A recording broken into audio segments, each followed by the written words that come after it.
Oui, Seigneur, tu es bon en toutes choses. En toutes choses, tu es bon. On veut s'attendre à toi, on veut venir ce matin pour entendre ta parole, pour étudier ta parole. Reconnaître que tu es Dieu et que toi seul es Dieu, qu'il n'y en a aucun autre comme toi. Oui, Seigneur, ouvre nos oreilles à ce que tu veux nous enseigner. Ouvre nos cœurs à ce qu'on le reçoit et qu'on marche selon tes voies. Merci, Père. Amen. Bon matin, frères et sœurs. Je suis toujours content de vous voir, puis c'est toujours une grâce pour moi de pouvoir apporter la parole. Puis je suis particulièrement content ce matin parce qu'on a le repas du Seigneur après. On peut se remémorer en Église ensemble le sacrifice de Jésus, nos péchés pardonnés, la justice qu'il nous accorde, puis la vie qu'il nous donne. C'est vraiment un moyen de grâce que Dieu nous fait, qui nous permet d'avancer, de persévérer dans la foi, de pouvoir grandir puis de nous rapprocher de Dieu. Ce matin, si vous n'avez pas vu le titre de la prêche que je fais, c'est « Jésus, le pain de vie ». Donc, c'est un passage sur lequel je médite depuis un certain temps. J'avais hâte de pouvoir amener cette prédication-là. Puis, on va étudier, comme Vincent a dit, le passage qu'on a lu ce matin. C'est un propos qui a amené beaucoup de questionnements au travers de l'histoire de l'Église. On peut voir, par exemple, les catholiques qui ont pris ce passage-là pour dire, parler de la transsubstantiation, qui est un gros mot. Qui veut dire, quand il parle de l'Eucharistie, qui devient le corps physique de Jésus, puis le vin qui devient le sang physique de Jésus. C'est vraiment un passage qui a amené beaucoup de monde en questionnement, puis on ne pourra pas rentrer dans tous ces détails-là ce matin. Comme la parole de Dieu est extrêmement riche, on ne pourra pas tout voir, mais j'espère que ça va répondre au moins à quelques-unes de vos questions, de pourquoi Jésus se présente en tant que le pain de vie. Puis qu'est-ce que ça veut dire pour nous que Jésus se présente comme le pain de vie, puis qu'est-ce que ça implique dans nos vies? Donc on va passer au travers du passage comme ça pour regarder qu'est-ce que Dieu veut nous enseigner. Sinon, il y a aussi un aspect important que je voulais souligner avant de commencer l'étude du passage, puis c'est qu'aujourd'hui on voit un des 7 « Je suis » que Jésus dit dans l'épître de Jean, puis dans l'évangile de Jean, désolé. Puis le but de Jean, dans son livre, c'est de démontrer la divinité de Jésus. Ces « je suis » là sont une manière importante de le faire. Parce que en grec, quand il dit « je suis », il dit « ego eimi », qui veut dire « moi, je suis ». Puis cette manière-là de dire « moi, je suis », dans la Bible grecque, la Septante, que les Juifs utilisaient dans le temps de Jésus, c'est exactement ces mots-là que Dieu a utilisés pour se présenter à Moïse quand il lui parlait au buisson ardent.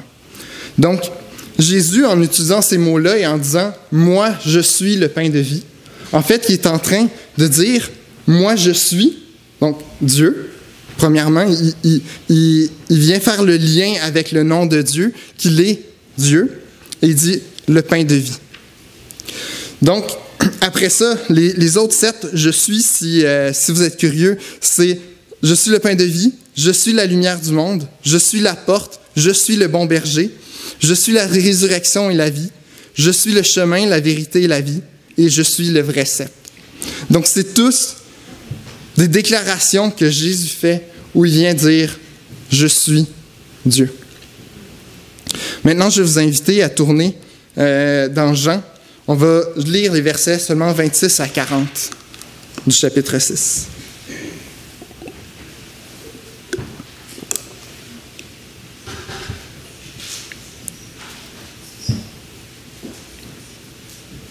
Donc, Jean chapitre 6, versets 26 à 40. Ainsi se lit la parole. Jésus leur répondit, « En vérité, je vous le dis, vous me cherchez non parce que vous avez vu des miracles, mais parce que vous avez mangé des pains et que vous avez été rassasiés. Travaillez non pour la nourriture qui périt, mais pour celle qui subsiste pour la vie éternelle, et que le Fils de l'homme vous donnera. Car c'est lui que le Père, que Dieu lui-même a marqué de son sceau. Ils lui dirent, « Que devons-nous faire pour accomplir les œuvres de Dieu? » Et Jésus leur répondit, « L'œuvre de Dieu, c'est que vous croyez en celui qui l'a envoyé. » « Quel miracle fais-tu, lui dirent-ils, afin que nous le voyions et que nous croyions en toi? Que fais-tu?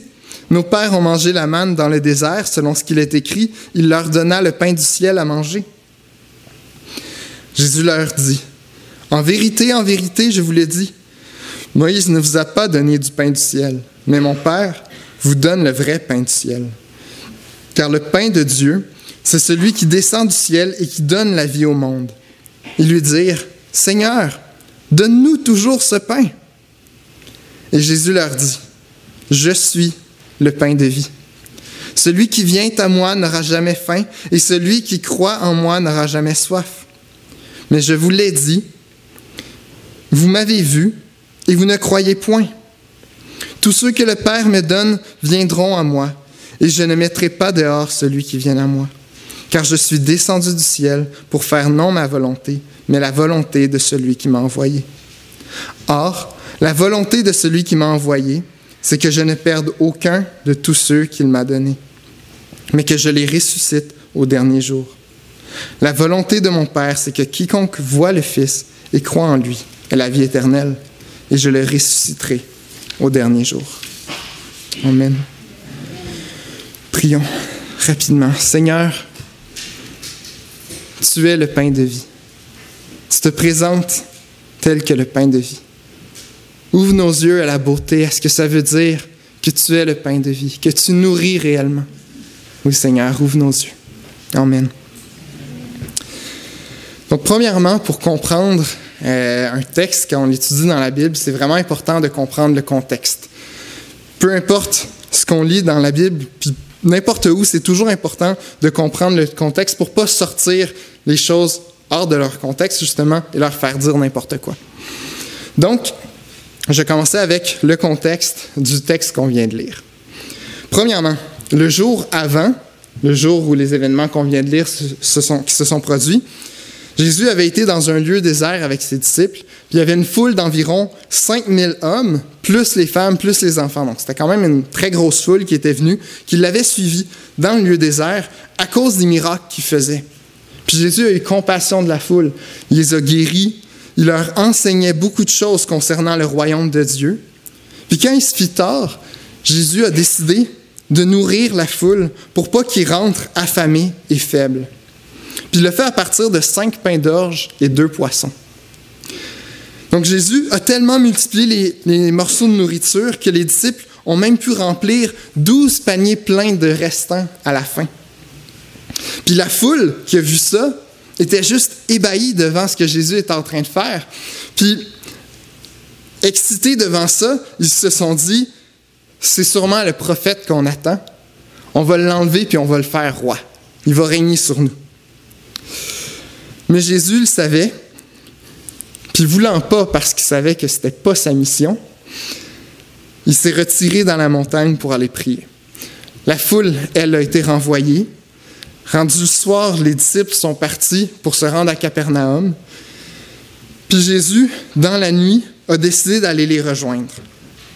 Il n'y avait plus de barque, donc il est parti à pied sur l'eau. Puis c'est l'histoire qu'on connaît de Jésus qui marche sur les eaux. Puis, croyez-le ou croyez-le pas, c'est juste un à côté. C'est vraiment pas le centre de l'histoire, ce miracle-là. Les disciples le racontent parce que Jésus le fait et on lit dans la Bible que Jésus a fait tellement de miracles qu'aucun livre pourrait contenir tout ça et il glisse ce miracle-là dedans. Mais le gros de l'histoire, c'est vraiment ce qui se passe le lendemain, ce que Jésus dit à la foule qui le recherche. Donc Jésus, je veux juste revenir, Jésus étant plus à l'endroit où les gens avaient mangé, quand ils se sont mis à la recherche parce que le lendemain matin, les gens voulaient encore manger. Mais ils sont arrivés dans le lieu désert, Jésus n'était pas là, ils se sont mis à le chercher pour savoir où il était. Et ils l'ont trouvé de l'autre bord de la mer, dans la synagogue de la ville. Puis c'est là que commence notre récit. Quand ils le trouvent, puis ils essaient de comprendre comment Jésus a pu se rendre là s'il n'y avait plus de barque. Mais Jésus connaissait leur cœur, puis à place de répondre à leurs questions, il voit leur pensée, qui dit pourquoi, il montre leur pensée, puis il dit pourquoi ils le cherchaient. Puis comment cette raison-là, pour la raison qui les motivait à le chercher, c'était pas la bonne raison. Puis il faut aussi savoir, une petite parenthèse avant de commencer le texte, que les Juifs, ils disent que Jésus est sûrement le prophète qu'ils attendaient parce qu'ils font référence à ce que Dieu a dit à Moïse dans Deutéronome 18, où Dieu dit « Je leur susciterai du milieu de leurs frères un prophète comme toi. Je mettrai mes paroles dans sa bouche et il leur dira tout ce que je lui commanderai. » C'est important de savoir ça pour voir pourquoi Jésus, il leur donne du pain dans un lieu désert, puis eux, ils pensent à Moïse qui donnait, selon eux, la manne au peuple dans le désert. Puis ils font tout de suite l'association des deux, puis ils disent, il fait comme Moïse, ça doit être le prophète qu'on attendait. Donc maintenant qu'on a vu le contexte, on va passer au travers des passages pour voir et comprendre ce que Jésus enseigne. Les versets 26 à 33, c'est vraiment des versets préparatoires où Jésus prépare le chemin à ce qu'il va dire pour annoncer qu'il est le pain de vie. Donc, lisons le verset 26.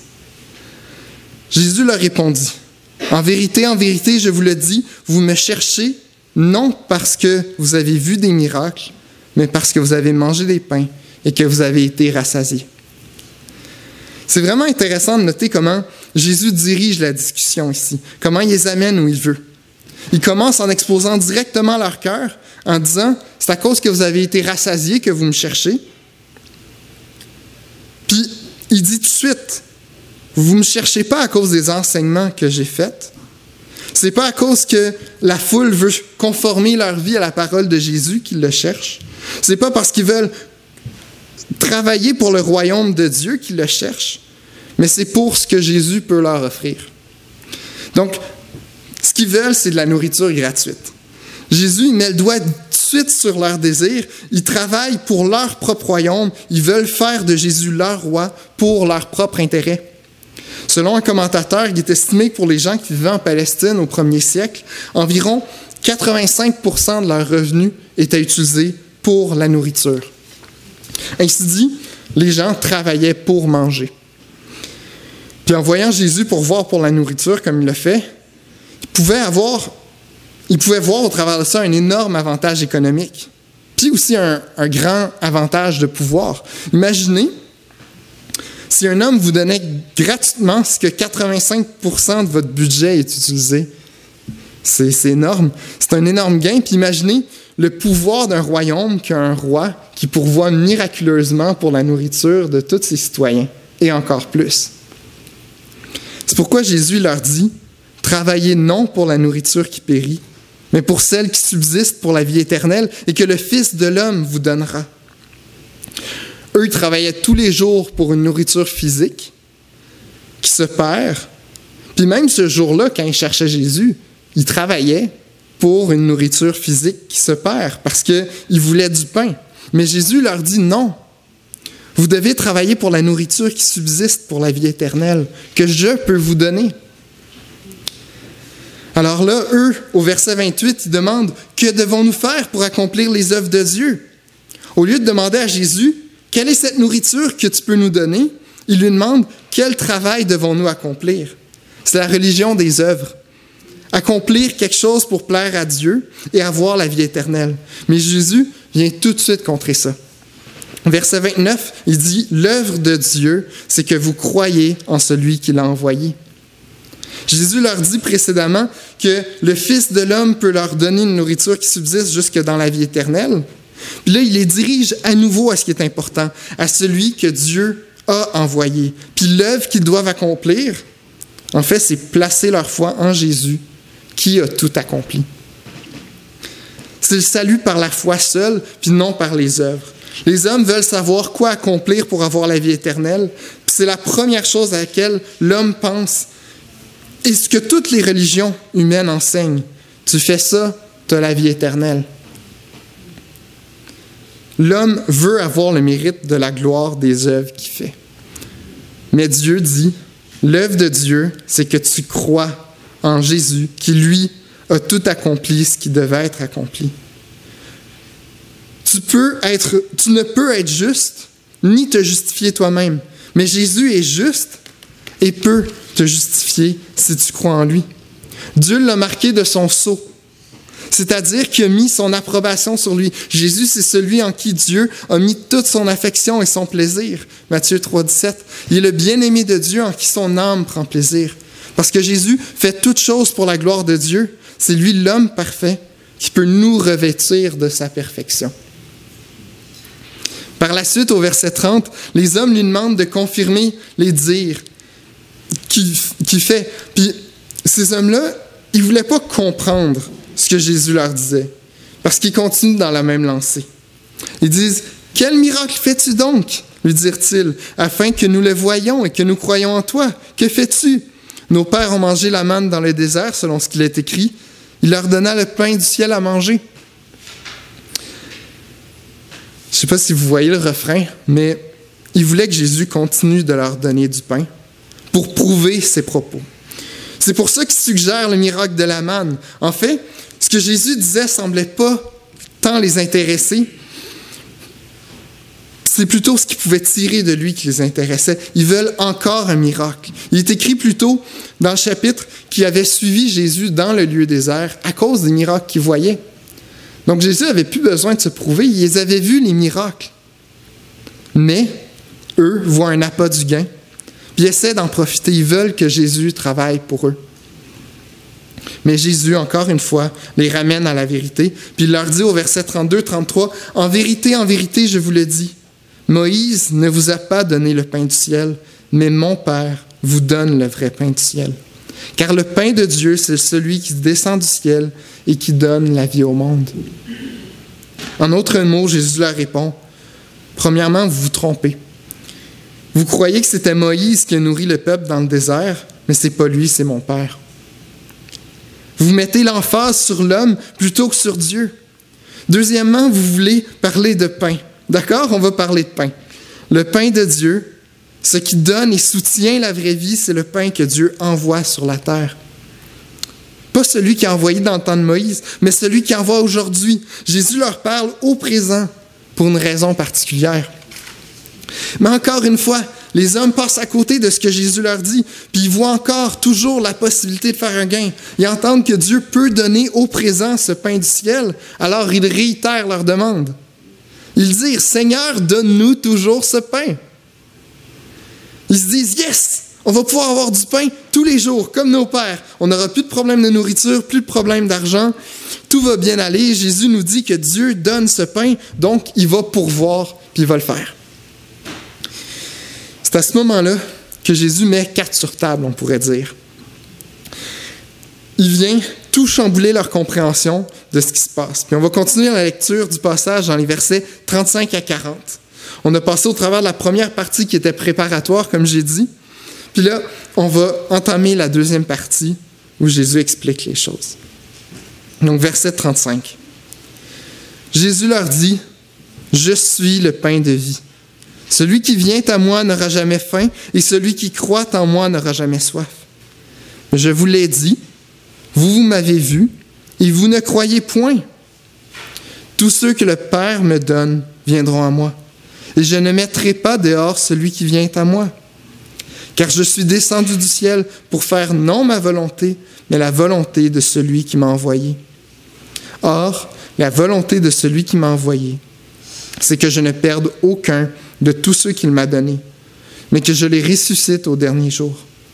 La volonté de mon Père, c'est que quiconque voit le Fils et croit en lui ait la vie éternelle, et je le ressusciterai au dernier jour. » Dans cette partie-là du texte, on va voir 3 sous-points. Le premier, c'est que la foule croyait que Jésus parlait du vrai pain, tel que celui que Jésus avait multiplié dans le désert, et la manne que le peuple avait mangée dans le désert. Mais Jésus dit ici que le pain qu'il a donné à la foule et que la manne que le peuple mangeait, en fait, pointait vers le vrai pain du ciel, qui est lui. Ensuite, le deuxième sous-point qu'on va voir, c'est que la foule espérait que Jésus soit leur roi pour répondre à leurs besoins puis pour affermir leur royaume. Mais Jésus leur dit, « Je ne suis pas venu pour faire ma propre volonté, mais celle du Père qui m'a envoyé. » Il n'est pas là pour servir leurs intérêts, mais il est là pour servir les intérêts du Père. Puis le troisième sous-point, c'est la foule désirait du pain quotidien, de la nourriture qui périt. Mais Jésus affirme que celui qui croit en lui ne périra jamais. Il ne dit pas que celui qui le mange n'aura jamais faim, mais il dit celui qui vient à moi n'aura jamais faim. Puis il ne dit pas non plus celui qui boit mon sang n'aura jamais soif, mais il dit celui qui croit en moi n'aura jamais soif. Dans la première partie préparatoire du texte, Jésus révélait les cœurs des personnes de son audience. Il leur montrait qu'ils étaient dans l'erreur, dans ce qu'ils pensaient que lui, qu'ils devaient chercher Jésus pour une raison autre que leur propre désir. Mais maintenant, il les enseigne sur qui il est réellement et sur la raison pour laquelle il a été envoyé sur terre. C'est-à-dire pour accomplir la volonté du Père, afin que tous ceux que le Père lui donne soient gardés jusque dans la vie éternelle et qu'il les ressuscite au dernier jour. Alors, le premier sous-point. Regardons à ce que Jésus veut dire par le fait qu'il est le pain de vie. Il a suivi le lien que la foule faisait par rapport à la manne dans le désert. Comme j'ai dit précédemment, Jésus dit ainsi que la manne pointait vers lui. Ou on pourrait dire que Jésus est la vraie manne. Or, qu'est-ce qu'était la manne? Dans Exode au chapitre 16, verset 4, on lit « L'Éternel dit à Moïse, « Voici, je ferai pleuvoir pour vous du pain du haut des cieux. Le peuple sortira et ramassera jour par jour la quantité nécessaire afin que je le mette à l'épreuve et que je vois s'il marchera ou non selon ma loi. Le 6e jour, lorsqu'ils prépareront ce qu'ils auront apporté, il s'en trouvera le double de ce qu'ils ramasseront jour par jour. » Il est écrit que la manne venait avec la rosée du ciel, du matin, que ça ressemblait à des graines de coriandre blanches, puis que ça goûtait le gâteau au miel. À tous les jours, les Israélites devaient sortir de leur tente tôt le matin et aller ramasser la portion qu'ils avaient besoin pour suffire pour chaque personne de leur tente, pour toute la journée. Ce qui était laissé au sol fondait avec la chaleur du soleil, puis ils ne devaient pas prendre plus que le nécessaire parce qu'il était gardé et pas mangé d'ici le lendemain, pourrissait, s'avariait, devenait infecté avec des vers. Ils devaient faire ça pendant 6 jours de travail. Puis le 6e jour, une quantité double de manne tombait du ciel. Ils devaient récolter le double pour ne pas avoir de travail à faire le 7e jour. C'était le jour du repos. Puis ce 7e jour-là, le surplus récolté restait bon, ça ne variait pas. Ainsi, Dieu les mettait à l'épreuve parce qu'ils devaient entièrement compter sur lui pour manger, avoir une subsistance dans le désert. Ils ne pouvaient pas faire de provisions ni aller en chercher le jour du repos. Mais à chaque jour, l'Éternel pourvoyait à leurs besoins selon leurs besoins. Aucun avait trop de manne et aucun n'en avait pas assez. Dieu a pourvu ainsi aux besoins de tout son peuple tout le long de leur périple dans le désert jusqu'à ce qu'ils arrivent à la terre promise. Mais qu'est-ce que Jésus veut dire dans ce cas-là en disant « Je suis le pain de vie » ? Ça veut dire qu'il est le vrai pain du ciel. Il est descendu du ciel pour offrir la vie à tous ceux qui viendraient à lui. Il soutient, il donne la vie à tous ceux qui mangent pour trouver en lui leur soutenance et la vigueur. Comme la nourriture qu'on mange nous donne vie, lui, il donne sa vie. Pour nous, il nous donne sa vie quand on vient à lui. Il y a des applications très intéressantes à faire entre le lien qu'on voit entre Jésus et la manne. Premièrement, il faut noter que c'est Dieu qui envoyait la manne, tel que c'est le Père qui envoie le Fils sur la terre pour soutenir son peuple. Deuxièmement, la manne a pourvu aux besoins du peuple tout le long de leur séjour dans le désert jusqu'à leur arrivée dans la terre promise. Puis Jésus, ainsi, promet de donner la vie et de garder tous ceux que le Père lui a donnés, qui viennent à lui jusque dans la vie éternelle. Troisièmement, les Israélites étaient totalement dépendants de Dieu et de sa fidélité pour les nourrir jour après jour. Puis ainsi, on est totalement dépendant de Christ, de sa fidélité pour nous garder et nous nourrir jour après jour. Au travers de chaque saison de notre vie, au travers des tempêtes, au travers des temps calmes, Jésus demeure notre soutien, il demeure notre seule nourriture. C'est sa vie qu'il nous donne pour que nous, on puisse vivre. Frères et sœurs, il y a aussi un lien important que j'aimerais soulever par rapport au lien qu'on voit entre la manne et Jésus. C'est le fait que les Israélites devaient se lever de bon matin à tous les jours pour aller chercher leur subsistance. S'ils ne se levaient pas, puis n'allaient pas ramasser la manne, ils ne mangeaient pas. La manne fondait avec la chaleur du soleil. Il n'y avait pas de nourriture pour le restant de la journée. C'est donc nécessaire pour eux, pour manger, que tous les jours ils se lèvent tôt et aillent récolter la manne. Elle n'apparaissait pas dans leur bol, dans leur tente, toute prête, mais ils devaient aller la récolter. De la même manière, Jésus nous appelle à venir à lui. Il dit, « Celui qui vient à moi n'aura jamais faim. Celui qui croit en moi n'aura jamais soif. » Je ne dis pas ça d'une manière légaliste ou pour ajouter un fardeau sur nos épaules, frères et sœurs. Mais si on veut avoir la vie du Christ, il faut qu'on vienne à lui. Il faut qu'on le fasse au travers des moyens de grâce qu'il a pourvus pour nous. Pour nous soutenir au travers de notre pèlerinage jusqu'au jour où il va nous ressusciter. Puis quels sont ces moyens de grâce que Dieu nous donne? Il y en a plusieurs. Les deux premiers sont des ordonnances que Jésus a données à l'Église. Il y a le baptême qu'on fait quand on met notre foi en Christ. Le deuxième, celui qu'on va pratiquer aujourd'hui, c'est le repas du Seigneur. Ensuite, on retrouve comme moyen de grâce la lecture de la parole, l'écoute de la prédication, ce qu'on fait à chaque dimanche matin, la prière seule ou la prière en assemblée, la communion entre frères et sœurs, le chant seul ou en assemblée. C'est tous des moyens de grâce que Dieu nous donne pour notre subsistance. Pour connaître Jésus, pour grandir en lui, afin d'être soutenu et nourri par lui au travers de notre vie sur terre. Puis Jésus nous appelle à venir profiter de ces grâces-là qu'il met à notre disposition à tous les jours. Que dès le matin, on se lève, qu'on soit dans la joie pour récolter cette nourriture-là que Dieu nous offre si gratuitement. Et où n'oublions jamais qu'elle est plus difficile à récolter au milieu de la chaleur, de l'opposition et des épreuves.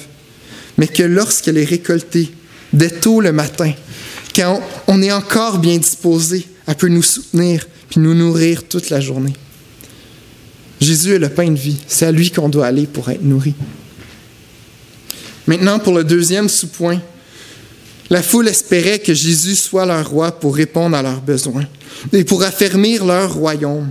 Mais Jésus leur dit, « Je suis venu pour faire la volonté de mon Père qui m'a envoyé. » Jésus le dit clairement, « Tous ceux que le Père me donne viendront à moi, et je ne mettrai pas dehors celui qui vient à moi.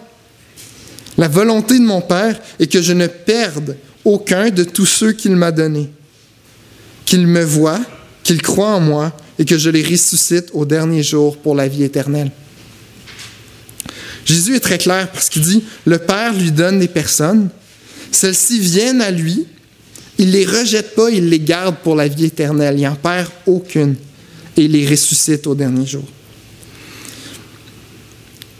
Puis la raison qui est très claire sur ça, c'est aussi pour dire que ceux que le Père ne lui a pas donnés, ceux que le Père n'a pas attirés à lui, ne peuvent pas venir à lui.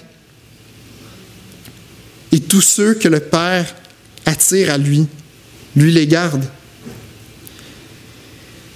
Puis il explique en disant ça pourquoi la foule qui était venue à sa recherche ne croyait pas, ne pouvait pas comprendre ce qu'il disait. Au verset 36, il leur répond, « Mais je vous l'ai dit, vous m'avez vu et vous ne croyez point. » Et la raison que Jésus donne du pourquoi il n'y croit pas, c'est parce qu'il dit, « Le Père ne vous a pas attiré à moi. » Donc, simplement dit, ils ne peuvent pas croire. Ils demeurent aveugles à la vérité, peu importe, même quand la vérité est devant eux et leur parle directement. Ils ne peuvent pas comprendre, leur intelligence est obscurcie et leur cœur est endurci. Ils sont morts dans leurs péchés. C'est très dur comme déclaration. Et on doit voir ça comme un encouragement. Parce que Dieu nous a attirés à lui. Il nous donne sa vie et on peut marcher au travers des épreuves de cette vie, sachant qu'il ne nous mettra pas dehors. On peut venir à lui et il ne nous mettra pas dehors. On peut venir à lui librement, malgré les chutes qu'on fait. Jésus a cette mission de perdre aucun de ceux que le Père lui a donnés. Puis vu que Jésus a accompli parfaitement tout ce que le Père lui demande, nous, on peut avoir cette assurance-là qu'il va nous garder et qu'il va nous ressusciter au dernier jour. Laissons pas le péché endurcir nos pensées pour qu'on détourne le regard du pain de vie qui satisfait tous nos besoins, mais travaillons et persévérons dans la foi, sachant qu'il a le pouvoir de nous garder à ce qu'on persévère. C'est pourquoi on doit nous empresser de nous nourrir de lui, parce qu'il est bon et fidèle. Verset 40. La volonté de mon Père, c'est que quiconque voit le Fils et croit en lui ait la vie éternelle, et je le ressusciterai au dernier jour. C'est en cela qu'il est le pain de vie, parce qu'il donne la vie.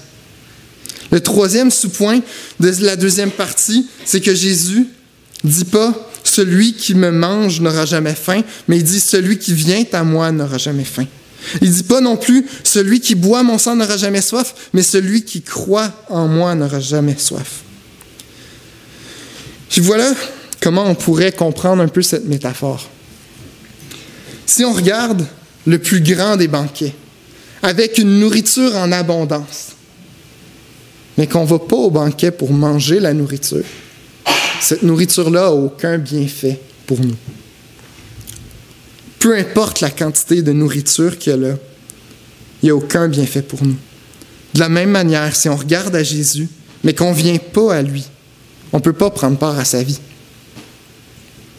C'est pour ça que sa chair est vraiment une nourriture, que son sang est vraiment un breuvage, comme on peut le lire au verset 55. Parce qu'on doit prendre part pour avoir la vie éternelle, de la même manière qu'on doit manger quotidiennement pour vivre. Puis comme la nourriture nous donne la vie, sa chair crucifiée pour nous, son sang versé pour nous, nous donne la vie en abondance, la vie qui jaillit jusque dans la vie éternelle. C'est pour ça que Jésus fait un si grand lien entre sa chair, son sang, puis la nourriture qu'il faut consommer. Comme le grain de blé doit mourir puis être broyé pour être transformé en pain puis nous donner la vie, Jésus devait mourir, subir notre condamnation pour nos péchés, pour qu'il soit en mesure de nous donner sa vie. Puis comme un pain qui est laissé intact, nourrit puis revigore personne, de la même manière, si on ne vient pas à lui, il ne peut pas nous remplir de sa vie. Mais quand on vient à lui, on reçoit sa vie en abondance. C'est lui qui satisfait pleinement nos âmes. C'est lui qui peut réellement étancher notre soif. Comme on lit dans Isaïe 55, versets 1 et 2, « Vous tous qui avez soif, venez aux eaux.